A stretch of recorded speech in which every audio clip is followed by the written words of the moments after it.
Okay, तो इस वक्त आनंद जी हमारे साथ जुड़े हैं।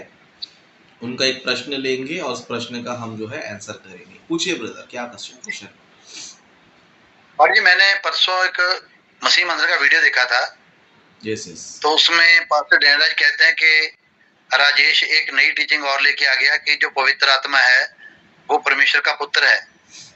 तो पाड़ी बाइबल के अनुसार मैं ये जानना चाहता हूँ कि बाइबल में परमेश्वर का पुत्र किन किन को कहा गया है? क्या बाइबल में परमेश्वर का पुत्र स्वर्गदूतों को कहा गया है, जिस तरह यीशु मसीह को कहा गया है, मनुष्य को कहा गया है और पवित्र आत्मा को कहा गया, उसमें स्टेटमेंट है, लेकिन वो मसीह मंथन के लोगों को ये शिक्षा दे रहे हैं कि खाली एक स्टेटमेंट में अगर परमेश्वर को कहा है कि वो आहीं भर भर कर प्रार्थना कर रहा है तो वो पुत्र कैसे हो गया? तो मेरा इसी से रिलेटेड क्वेश्चन ये है कि जो अय्यूब की पुस्तक में परमेश्वर के पुत्र हैं वो कौन है? क्योंकि देखिए अगर डैनराज एक गलत थ्योरी लेकर चल रहा है कि जो उत्पत्ति 6 अध्याय में परमेश्वर के पुत्र हैं वो स्वर्गदूत हैं गिराए हुए, तो फिर वो बंदा तो कभी भी नहीं मानेगा कि जो पवित्र आत्मा परमेश्वर का पुत्र है। लेकिन हमें उन चीजों को नहीं लेना है, हमें आप वचन से थोड़ा बताइए ताकि बहुत से लोगों को ये क्लियर हो जाए कि एक्चुअली में परमेश्वर के पुत्र कहा किनको गया है और कौन कौन है, जिस तरह यीशु मसीह परमेश्वर का पुत्र है। थोड़ा बाकी के बारे में थोड़ा विस्तार में बताएं ताकि हमें पूरा वचन से समझ में आ जाए कि एग्जैक्ट टीचिंग क्या है। Okay, very okay. So Anand ji का प्रश्न ये है कि ओके, पवित्र आत्मा कौन है? ओके, पवित्र आत्मा कौन है? क्या पवित्र आत्मा परमेश्वर के पुत्र है क्या करके ये जो है उनका सवाल है। ओके, तो इसका जो है ऑलरेडी मैंने आंसर दे चुका है और इस पर मैंने वीडियो भी बनाया है और आप यूट्यूब में भी देख सकते हो। ओके, यूट्यूब में भी आप लोग देख सकते हो। सो फिर भी आपने फिर से उसी को पूछा है करके, तो कुछ बातें जो है फिर हम क्या करेंगे, चेक करेंगे, क्योंकि आपने फिर अय्यूब की पुस्तक को भी लिया। अय्यूब के पुस्तक में परमेश्वर के पुत्र करके लिखा गया है ना।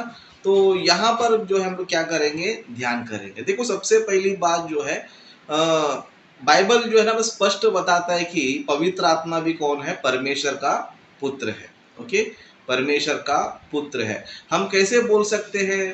तो दो रेफरेंस मैंने आपको दिया था। एक गलती की पुस्तक में आपको दिया था, ओके, गलती की पुस्तक 4 अध्याय 6 वचन में, जहां पर पवित्र आत्मा जो है साफ साफ जो पिता से क्या कहता है, हे अब्बा, हे पिता कहकर क्या करता है, पुकारता है। ओके, हे अब्बा और हे पिता कहकर क्या करता है, पुकारता है।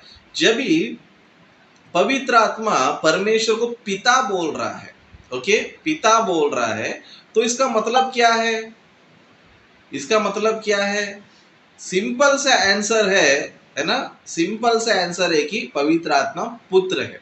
ओके, इसमें कुछ लॉजिक लगाने की जरूरत नहीं है, इसमें कुछ तर्क करने की जरूरत नहीं है, या फिर कुछ भी घुमा फिरा के बात करने की जरूरत बिल्कुल भी नहीं है, क्योंकि हम देख सकते हैं कि पवित्र आत्मा जो है परमेश्वर क्या कहता है, हे पिता कहता है, हे अब्बा कहता है, मतलब फादर कहता है ना। फादर कहता है यानी कि इसका मतलब क्या है, सीधा सीधा इसका मतलब यही है कि पवित्र आत्मा कौन है, परमेश्वर के पुत्र है। बाइबल में हम उसी तरह यीशु मसीह को और पिता को देखेंगे। समझो, अभी पिता ने जो है यीशु मसीह के बारे में बोला, क्या बोला कि यही मेरा प्रिय पुत्र है। ओके, प्रिय पुत्र है। अभी इसका मतलब क्या हो गया? इसका मतलब यही होगा कि यहोवा परमेश्वर पिता है और यीशु मसीह पुत्र है ना। मतलब इतना सिंपल हमें समझ में आता है कि ये क्या बोलते हैं, पिता और पुत्र क्या है, रिलेशन है ना, एक रिलेशन है करके हमको आसानी से पता चलता है। लेकिन ये डैनियल राज जो है, जिसको जनरल नॉलेज नहीं है ना, इसके लिए इनको जो है मैंने अलग अलग टाइटल से जो है इनको नवाजा है ना। 3rd क्लास शिक्षा, अंधाधुंध प्रचारक, है ना, मनगढ़ंत शिक्षक, इस तरह अलग अलग टाइटल से क्या किया मैंने, नवाजा है। क्यों बोलेगा तो इनको बेसिक जनरल नॉलेज भी नहीं है, बेसिक जनरल नॉलेज भी इनको नहीं है। अभी दूसरी बात हम इस तरह सोचेंगे, समझो, अगर पवित्र आत्मा परमेश्वर के पुत्र अगर कहलाते हैं तो क्या कोई प्रॉब्लम है, क्या कोई समस्या है, या फिर कोई ऐसी बुरी बात है क्या? ओके, क्या कोई बुरी बात है कि पवित्र आत्मा जो है परमेश्वर का पुत्र है, इस तरह बोलना, क्या ये बुरी बात है? बुरी बात नहीं है। जब यीशु मसीह को हम बोलते हैं कि यीशु मसीह परमेश्वर का पुत्र है, ओके, यीशु मसीह को हम कहते हैं परमेश्वर का पुत्र है, तो पवित्र आत्मा को अगर हम कहते हैं, वो भी रेफरेंस के आधार पर, ऐसे भी नहीं कि मनगढ़ंत, है ना, मनगढ़ंत के आधार पर नहीं बोल रहे, अपने मन से हम नहीं बोल रहे, हमारे पास स्पष्ट रेफरेंस है जहां पर जो है पवित्र आत्मा हमें ये बताता है कि पिता को क्या कहते हैं, हे अब्बा हे पिता कहकर पुकारता है। तो सिंपल सा जो हमें समझ में आता है कि पवित्र आत्मा कौन है, पिता के पुत्र है। तो जब भी यीशु मसीह परमेश्वर पुत्र है, इसमें कोई प्रॉब्लम नहीं है, कोई समस्या नहीं है। तो पवित्र आत्मा अगर परमेश्वर का पुत्र कहलाएंगे तो उसमें क्या प्रॉब्लम हो सकता है? ओके, अभी मैंने जो है आपको रेफरेंस भी दिया, रोमियो की पत्री में भी दिया, गलती की पत्री में भी आपको दिया। तो ये दोनों रेफरेंस से क्या पता चलता है कि पवित्र आत्मा जो है ना परमेश्वर का पुत्र है। लेकिन डैनियल राज जो है कोई रेफरेंस दिया, डैनियल राज को ये रेफरेंस दिया। अभी डैनियल राज कहता है कि पवित्र आत्मा जो है परमेश्वर का पुत्र नहीं है। चलो पुत्र नहीं है करके तुम बोल रहे हो, तुम्हारे पास रेफरेंस क्या है, तुम्हारे पास एविडेंस क्या है, बाइबल से तुम्हारे पास सबूत क्या है? बस तुमको नहीं लग रहा है तो इसका मतलब नहीं है, तुमको नहीं लग रहा है तो क्या इसका मतलब नहीं है? अगर तुम कहते हो कि पवित्र आत्मा जो है परमेश्वर का पुत्र नहीं है, तो तुम्हारे पास क्या होना चाहिए? कोई ना कोई वचन होना चाहिए, कोई ना कोई एक संदर्भ होना चाहिए, कोई ना कोई एक क्या बोलते हैं कॉन्टेक्स्ट तुम्हारे पास होना चाहिए, जिससे तुम ये बता सको कि देखो यहाँ पर जो है पवित्र आत्मा परमेश्वर का पुत्र नहीं है। ओके, पवित्र आत्मा परमेश्वर का पुत्र नहीं करके कोई ना कोई रेफरेंस देना चाहिए, कोई ना कोई घटना जो है ना बताना चाहिए। लेकिन डैनियल राज ने एक भी घटना बताया, एक भी घटना बताया जहां पर हमें ऐसा मालूम पड़ा हो या फिर हमें ऐसा समझ में आता हो जहां पर पवित्र आत्मा परमेश्वर पुत्र नहीं है, कोई समझ में आता, ऐसा कुछ है? बिल्कुल भी नहीं है। लेकिन हमारे पास दो रेफरेंस है, एक रोमियो की पत्री, दूसरा गलती की पत्री, जिससे जरा स्पष्ट हो जाता है ना, जिसका मतलब भी वही है। ओके, जिसका मतलब भी वही है। गलती में क्या कहता है पवित्र आत्मा, हे अब्बा हे पिता कहकर पुकारता है। तो रोमियो की पत्री में क्या कहता है ना, आत्मा आप ही हमारी आत्मा के साथ गवाही देता है कि हम कौन है, परमेश्वर की संतान है। परमेश्वर क्या है, संतान है। तो ये दो रेफरेंस काफी है हमारे लिए। लेकिन डैनियल राज क्यों ऐसे प्रचार करता है? क्योंकि उसको जरा डेप्थ नॉलेज नहीं है। क्या नहीं है? डेप्थ नॉलेज नहीं है। बाइबल को जितना हमने स्टडी किया है, जितना हमने पढ़ाई किया है, उतना स्टडीज को नहीं है, इतना स्टडीज को नहीं है। और अभी जो भी ये प्रचार भी करता है, सब क्या करता है, अंधाधुंध प्रचार, अंधाधुंध प्रचार, जो इसका मन में आया, जो इसके दिमाग में आ गया, जो इसको ठीक लगा, उसको क्या करते रहता है, प्रचार करते रहता है। इसके लिए इसके पास जो है, हम जो भी काउंटर डालते हैं, है ना, हम जो भी प्रश्न करते हैं, तो डैनियल राज के पास जवाब होता नहीं है ना। हमने बहुत सारे विषयों के बारे में सवाल उठाया, लेकिन क्या डैनियल राज ने कभी जवाब दिया? कभी जवाब दिया? हमने पूछा था कि प्रभु भोज के बारे में, है ना, हमें बताओ कि बिना बपतिस्मा का भी ले सकते, एक रेफरेंस हमें दिखाओ। दिखाया उसने? नहीं दिखाया, है ना। बिना बपतिस्मा के पवित्र आत्मा मिल जाता है। ओके, हमको साफ सुथरा रेफरेंस दिखाओ, है ना। दिखाया उन्होंने? नहीं दिखाया उन्होंने, है ना। गुप्त रैप्चर, है ना, सीक्रेट रैप्चर बाइबल में हमें दिखाओ। क्या दिखाया उन्होंने? नहीं दिखाया उन्होंने। 7 वर्ष का महाक्लेश, ओके, 7 वर्ष का महाक्लेश, है ना, लिखित पूर्वक वो लाइन हमें दिखाओ। दिखाया उन्होंने? नहीं दिखाया उन्होंने, है ना। इस तरह पूछते जाएंगे, समझो कई सारे प्रश्न है जिसका जो है डैनियल राज के पास क्या नहीं है, जवाब नहीं है। और जब इस विषय को भी डैनियल राज जब ले रहा है या फिर बता रहा है कि पवित्र आत्मा जो है परमेश्वर का पुत्र नहीं है, तो उसके बारे में क्या बताना चाहिए? कोई ना कोई रेफरेंस तो बताना चाहिए। देखो इस रेफरेंस से मालूम पड़ रहा है कि पवित्र आत्मा कौन नहीं है, पवित्र आत्मा परमेश्वर पुत्र नहीं है। इस वचन से, इस संदर्भ से पता चलना चाहिए। एक भी संदर्भ, एक भी रेफरेंस बताया? नहीं बताया, है ना। क्यों नहीं बताता है बोलेगा तो यही कहता हो कि उनका जो शिक्षा है थर्ड क्लास है ना। उनके पास नॉलेज नहीं है, उनके पास ज्ञान नहीं है, रिलेशनशिप का जो है बिल्कुल भी ज्ञान उनके पास नहीं है। अगर पवित्र आत्मा जो है परमेश्वर के पुत्र कहलाते हैं तो ये कोई बड़ी प्रॉब्लम नहीं है। जब यीशु मसीह से प्रॉब्लम नहीं है तो पवित्र आत्मा से क्यों प्रॉब्लम होगा? ओके, और बाइबल भी क्या कहती है, सबका एक ही पिता, एक ही परमेश्वर है। तो सबका कौन कौन आ गया उसमें? हम भी आ गए, यीशु मसीह भी आ गया, पवित्र आत्मा भी आ गया। हम सभी का कौन है? एक ही परमेश्वर है, एक ही पिता है। तो बाइबल के आधार पर हमें जो है स्पष्ट पता चलता है कि पवित्र आत्मा भी कौन है, पता है, परमेश्वर के पुत्र है। अभी डैनियल राज इसको माने या ना माने, अपने को कोई फर्क पड़ता नहीं। ओके, वो हमको कोई फर्क पड़ता नहीं। हमारे पास दो दो एविडेंस है। ओके, दो दो एविडेंस है, उसका वो तोड़ निकाल ही नहीं सकता है। ओके, उसको तोड़ वो निकाल ही नहीं सकता है, क्योंकि वो मनगढ़ंत प्रचारक है। और आप सभी लोगों ने देखा रहेगा इन डिबेट्स के दिनों में कि डैनियल राज को हमने किस तरह जो है एक्सपोज किया है ना, किस तरह उनको एक्सपोज किया। वो सबको एक्सपोज कर पा रहे, लेकिन हमको नहीं कर पा रहे। क्यों? क्योंकि हमारे पास जो है ना वचन है बात करने के लिए, है ना। इसके लिए डैनियल राज भी अभी साइलेंट हो गया है, और इसके अंधभक्त क्या कर रहे हैं? अभी भौंकना चालू कर दिए, है ना। और कोई भी डिबेट में आता नहीं, बस, है ना, दूर से भौंकते भौंकते बैठना, है ना। हाथी चले बाजार, कुत्ते भौंके हजार, लेकिन मैं हाथी नहीं हूं, मैं शेर हूं, शेर। ओके, हाथी को भी खा जाऊंगा और कुत्तों को भी भगा दूंगा। समझ में आ रहा है आपको, है ना। वो हाथी चले बाजार, तो मैं कहना चाहता हूं कि हाथी चली बाजार में, शेर भी आ गया बाजार में। ओके, हाथी चली बाजार में, शेर भी आ गया बाजार में। मसीह मंथन वालों, सब लोग भाग जाओ, नहीं तो शेर क्या करेगा? कुत्तों को भी दौड़ाएगा और हाथी को भी खा जाएगा। ओके, कुत्तों को भी दौड़ाएगा, हाथी को भी क्या कर देगा? खा जाएगा। इसके लिए देखो कोई भी चैलेंज नहीं करता है ना। डैनियल राज के पूरे डिबेट्स को देखो, क्या डैनियल राज ने चैलेंज किया मुझे कि आजा तुमने 2 घंटा दे दिया, है ना, बुलाया मुझे? नहीं बुला सकता है वो, क्योंकि अंदर क्या है? डर है ना। हाथी कितना भी जाड़ा क्यों ना हो, शेर से डरता ही है।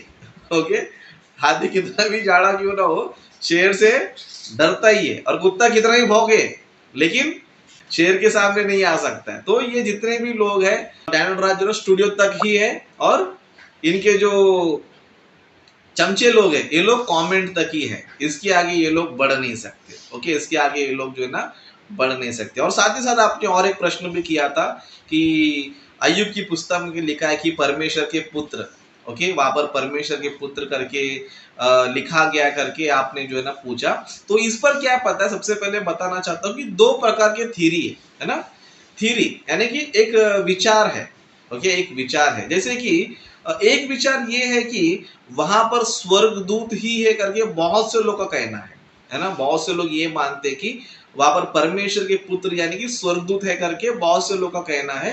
क्योंकि हम देख सकते हैं कि बाइबल में हम प्रकाशित वाक्य में हो गया, इस तरह और भी कई सारे पुस्तक हो गए, उसमें हमें नजर आता है कि पिता के चारों तरफ कौन है?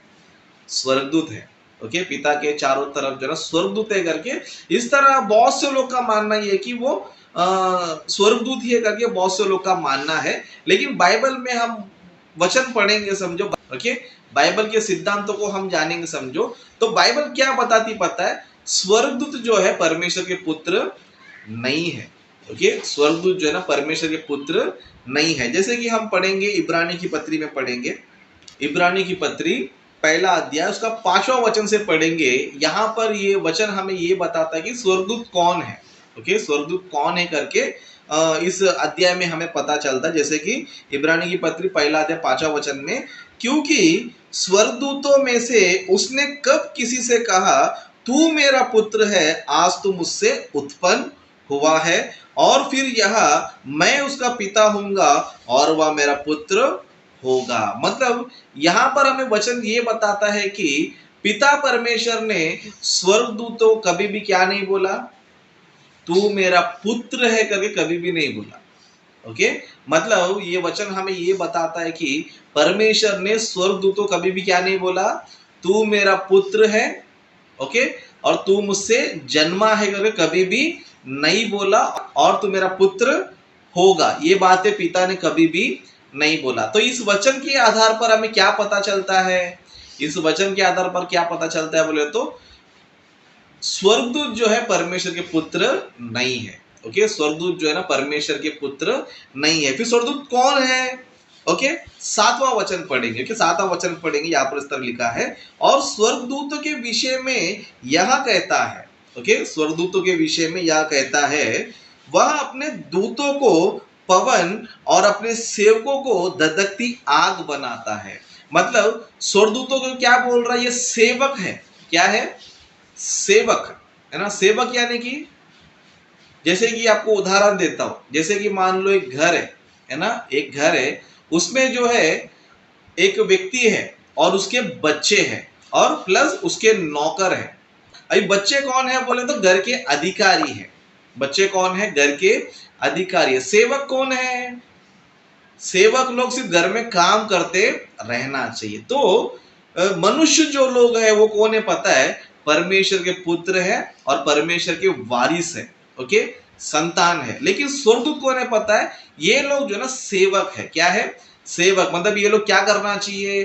परमेश्वर की भी सेवा करना चाहिए और दूसरा जो है परमेश्वर के जो पुत्र है, परमेश्वर के जो बेटे बेटियां हैं, उनका भी क्या करना चाहिए? सेवा वो लोग करना चाहिए। इसके लिए हम लोग डायरेक्ट जो है पहला अध्याय का 14 वचन पढ़ेंगे। समझो यहाँ पर इस तरह लिखा है, क्या वे सब सेवा टहल करने वाली आत्माएं नहीं जो उद्धार पाने वालों के लिए सेवा करने को भेजी जाती है? मतलब ये सब क्या है? स्वर्गदूत क्या है? क्या है? सेवा करने वाली आत्माएं हैं। क्या है? सेवा करने वाली आत्मा है जिसे परमेश्वर ने क्या किया है? जो उद्धार पाने वालों के लिए सेवा करने के लिए भेजी जाती है। मतलब स्वर्गदूत कौन है पता है? सेवक है वो लोग, है ना। परमेश्वर ने उनको, कुछ स्वर्गदूतों को स्वर्ग में रखा है, कुछ स्वर्गदूत स्वर्ग में जो है परमेश्वर की आराधना करना चाहिए और कुछ स्वर्गदूत क्या करना चाहिए? परमेश्वर का संदेश जो है ना पृथ्वी पर लेकर आना चाहिए और कुछ स्वर्गदूत क्या करना चाहिए? युद्ध भी करना चाहिए। ओके, इस तरह परमेश्वर ने जो है स्वर्गदूतों को जो है ना अलग अलग सेवा के रूप में क्या किया? उनको बनाया है। ओके, इन वचनों से हमें यह पता चलता है कि स्वर्गदूत कौन नहीं है? परमेश्वर के पुत्र नहीं है। वो कौन है बोले तो वो सेवक है। तो फिर अय्यूब की पुस्तक में परमेश्वर के पुत्र कर क्यों लिखा है? ओके, तो यहाँ पर मैंने आपको पहले बताया कि बहुत से लोग का मानना है कि वहां पर जो है स्वर्गदूत है करके बहुत से लोग का मानना है। लेकिन यहाँ पर और एक थ्योरी भी ये आता है कि स्वर्ग में कौन कौन है अय्यूब की पुस्तक के लिखते समय। जब अय्यूब की पुस्तक लिखा जाता उस टाइम स्वर्ग में कौन कौन है ना। स्वर्ग में पिता भी थे, यीशु मसीह भी थे, पवित्र आत्मा भी थे। ओके, पवित्र आत्मा भी थे और स्वर्गदूत भी थे। तो स्वर्ग में हमें कौन कौन नजर आ रहे हैं? पिता भी है, पुत्र भी है, पवित्र आत्मा भी है और स्वर्गदूत भी है। तो यहाँ पर एक थ्योरी यहाँ पर ऐसे भी आता है कि परमेश्वर के पुत्र यानी कि वहां पर यीशु मसीह भी हो सकते हैं और पवित्र आत्मा भी हो सकते हैं। ओके, ये सिर्फ एक थ्योरी है, ये कंफर्म नहीं है। ओके, ये सिर्फ थ्योरी है। ओके, एक थ्योरी ये है कि परमेश्वर के पुत्र यानी स्वर्गदूत को बोला गया है। दूसरा थ्योरी ये भी है कि वहां पर परमेश्वर पुत्र यानी कि यीशु मसीह और पवित्र आत्मा भी हो सकता है। दोनों में कुछ भी हो सकता है, लेकिन ये क्या नहीं पता, कंफर्म नहीं है अभी फिलहाल। क्या नहीं है? कंफर्म नहीं है। लेकिन हमें इब्रानियों की पत्री के आधार पर, ओके, इब्रानियों की पत्री के आधार पर हमें ये जो है स्पष्ट हो जाता है कि मनुष्य जो है वो परमेश्वर के पुत्र है और उस तरह यीशु मसीह भी परमेश्वर के पुत्र है, पवित्र आत्मा भी परमेश्वर के पुत्र है और स्वर्गदूत जो है केवल सेवक है। केवल क्या है? सेवक है। तो इससे हमें यह पता चलता है कि परमेश्वर के पुत्र यानी कि यीशु मसीह है, पवित्र आत्मा है और हम लोग है और स्वर्गदूत कौन है? केवल दास है। ओके, तो आशा करता हूं कि आपके प्रश्न का जो है जवाब मिल गया रहेगा। ओके, और भी किसी को कोई सवाल पूछना है तो आप लोग पूछ सकते हैं।